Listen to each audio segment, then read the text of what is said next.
nosso último vídeo, nós falamos sobre como foi a história da Romênia na Segunda Guerra Mundial. E hoje nós vamos dar continuidade a esse assunto, falando sobre como foi o período comunista que começou logo após a Segunda Guerra Mundial nesse país. Vamos falar mais sobre essa história?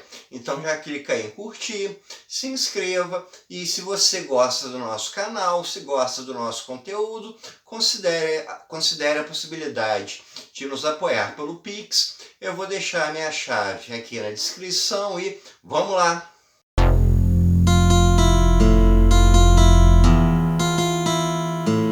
Como nós vimos no vídeo anterior, a Romênia entrou na Segunda Guerra Mundial sob o comando de Antonescu, que tinha um regime ditatorial no país, mesmo com a monarquia. Com a derrota do regime nazista na Alemanha e do fascismo na Itália, a Romênia acabou sendo invadida pelos comunistas, invadida pelos soviéticos, e com isso o Antonescu acabou caindo e foi logo a julgamento. Com a saída de Antonescu do poder em 1944, a gente teve a permanência do rei Mihai I como o monarca e o Nicolae Radescu se tornou o primeiro-ministro. E a situação deles era uma situação bastante delicada, porque os comunistas ganharam muita força dentro do país, tanto pela invasão dos soviéticos, quanto pelo fortalecimento interno do Partido Comunista Romeno e também pela luta que os comunistas tiveram contra o regime fascista da Romênia. O Radescu e o rei Mihai até tentaram conter a força dos comunistas, mas o Radescu acabou caindo em 24 de fevereiro de 1945. E é nesse dia, então, que o comunismo, o Partido Comunista, chegou ao poder no país. O Partido Comunista Romeno havia sido fundado em 1921, mas logo em 1923, 1924, ele logo foi proibido e permaneceu como um partido clandestino. Um nome foi muito importante nessa época, que foi o do Giorgio Georgidej, que foi um dos fundadores do Partido Comunista Romeno ali na década de 1920. Ele participava de movimentos grevistas. Ele foi preso em 1933 por participar de um movimento grevista. E ele foi condenado a 12 anos de trabalho forçado.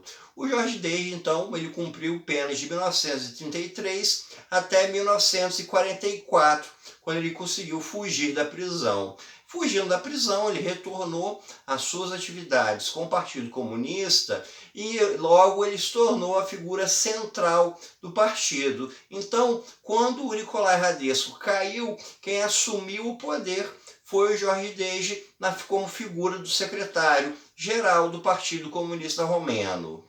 O rei Mihai I ainda permaneceu como soberano durante algum tempo, mesmo com os comunistas ganhando força no país. Foi apenas em 30 de dezembro de 1947 que ele veio a abdicar e foi viver em exílio. Com o governo Georgidej, começou uma aproximação da Romênia com a União Soviética, em especial por causa da proximidade do Georgidej ideologicamente com o Stalin. Então, houve essa proximidade nesse momento e ainda tinha uma outra situação que fortalecia isso, que era a presença das tropas soviéticas dentro da Romênia, que perdurou até depois do fim da Segunda Guerra Mundial. Como um regime comunista, então o governo do Georgidej ele começou a ter o confisco de propriedades privadas. Houve uma reforma agrária bastante brusca, bastante forte no país, nessa tentativa de redistribuição de terras. Muitos proprietários de terras, grandes proprietários, acabaram sendo presos. Você teve uma certa repressão muito forte na Romênia. O número de presos políticos durante o período do Georgidej foi acima de 100 mil pessoas em condições extremamente precárias, extremamente desumanas.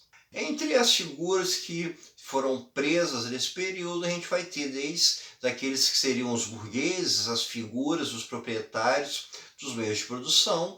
Você tem os fascistas da época da Segunda Guerra Mundial, como, por exemplo, membros da Guarda de Ferro, e você tem também diversos desafetos do próprio Partido Comunista, pessoas que eram acusadas de traição, que eram acusadas de não serem nacionalistas, de não comungarem dos princípios do comunismo e que também acabaram sendo presas. Um certo distanciamento da Romênia com a União Soviética aconteceu em 1953 com a morte do Stalin. A proximidade se dava muito pela questão do contato pessoal do Jorge Desde com Stalin. A partir do momento que o Khrushchev se tornou o secretário-geral da União Soviética, essa proximidade então já não se tornou tão forte, você não tinha uma presença tão grande igual você teve no período anterior desse contato entre os dois líderes. Jorge Desde governou até a sua morte, no ano de 1965. E quem chegou ao poder após a sua morte é a figura mais conhecida quando se fala no comunismo romeno, que é o do Nicolae Ceausescu. O Ceausescu era a segunda pessoa mais forte no Partido Comunista Romeno quando Jorge Desde morreu. Porque, como nós falamos, houve muitas prisões, houve muita perseguição. Então, muitos nomes fortes do Partido Comunista acabaram saindo do meio político. E o Ceausescu, que não era uma figura tão forte ali na década de 1940, acabou tendo uma ascensão durante esse período do Jorge Desde. O governo do Ceausescu é caracterizado por algumas coisas bem específicas. A mais curiosa delas é de que ele não teve uma ortodoxia muito forte no que tange a política externa. Se você tinha uma Guerra Fria em que dividia o bloco comunista, capitalista, em alguns casos chegou a haver até mesmo conflitos militares como no Vietnã, o Ceausescu meio que passou por cima disso. Ele teve uma aproximação com países do Ocidente, ele teve acordos econômicos com países como a Finlândia, inclusive a Romênia foi colocada pelo governo dos Estados Unidos como uma espécie de país amigável, como um país com o qual você pode contar, com o qual você pode fazer negócios. Então não é necessariamente um padrão típico de um país comunista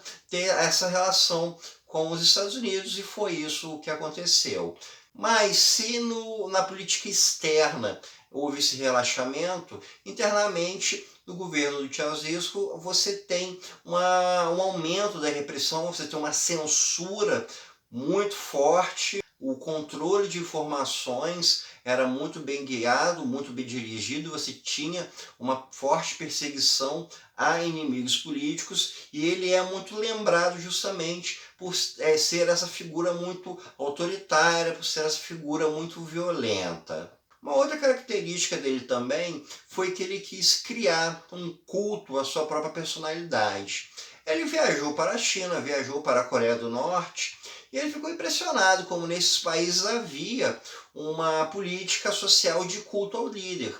Ele quis isso para si próprio. Então ele começou a promover essa política de endeusamento pessoal, de querer que a população o visse como o grande líder, que a população o admirasse, o idolatrasse, e para isso utilizava do controle dos meios de comunicação que estavam nas mãos do governo romeno.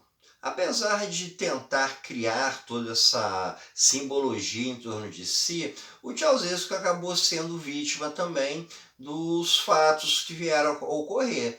Na década de 1980, todo o bloco comunista europeu veio desabando pouco a pouco, como pelo desmantelamento da União Soviética, como pela queda do comunismo na Polônia, como através da força do Sindicato do Solidariedade contra o regime polonês, e esse efeito acabou acontecendo também na Romênia. Grupos sindicais, grupos organizados ao longo da década de 1980, começaram a ir para as ruas fazer uma série de protestos contra as condições econômicas, com relação a todo esse padrão ditatorial que existia no país, e foram exercer esse tipo de pressão. Uma característica que se teve na União Soviética e em alguns outros países comunistas, com exceção da Iugoslávia, é que a transição do regime comunista para um regime de economia aberta foi pacífico. Você não teve nenhuma guerra dentro da União Soviética, você não teve guerra na Hungria, na Polônia, na Bulgária, não houve esse tipo de conflito nesse país, apenas na Iugoslávia, que o seu processo de transição após a morte do Tito culminou numa sangrenta guerra civil. No caso da Romênia, enquanto você tinha todos esses países como Polônia, Bulgária, Hungria, União Soviética, mudando o seu panorama político, o Ceausescu ele quis se manter ao poder e quis fazer isso através da força. Então, os protestos foram acontecendo e ele acabou criando uma política de repressão com relação a isso. E foi justamente essa visão que custou a ele a própria vida. Em 17 de novembro de 1989, ocorreu na cidade de Timisoara uma manifestação popular contra o governo. E o Ceausescu, ele tomou uma decisão, ele deu uma ordem para as Forças Armadas que atirassem contra os manifestantes, deixando diversos mortos. Isso aí foi um tiro no próprio pé, e isso simplesmente destruiu tudo que restava de popularidade para o Ceausescu. Ele já veio ao longo da década de 1980 sendo cada vez mais vítima de protestos, de pressão popular, e tomou uma decisão de mandar matar manifestantes, que foi a gota d'água contra ele. Ele tomou essa decisão em 17 de dezembro e em 22 de dezembro ele foi deposto e foi preso. Ele passou por um rápido julgamento e no dia 25 de dezembro de 1989, o Ceausescu foi condenado à morte pelos seus crimes por um pelotão de fuzilamento. Então, após o Ceausescu ser fuzilado, a gente tem o ponto final do comunismo na Romênia. Um período que durou mais de 40 anos e que surgiu como uma consequência de toda uma ótica política que existiu no contexto da Segunda Guerra Mundial e que se sustentou durante a Guerra Fria. Então, pessoal, isso é tudo por hoje. Espero que vocês tenham gostado e até o nosso próximo encontro.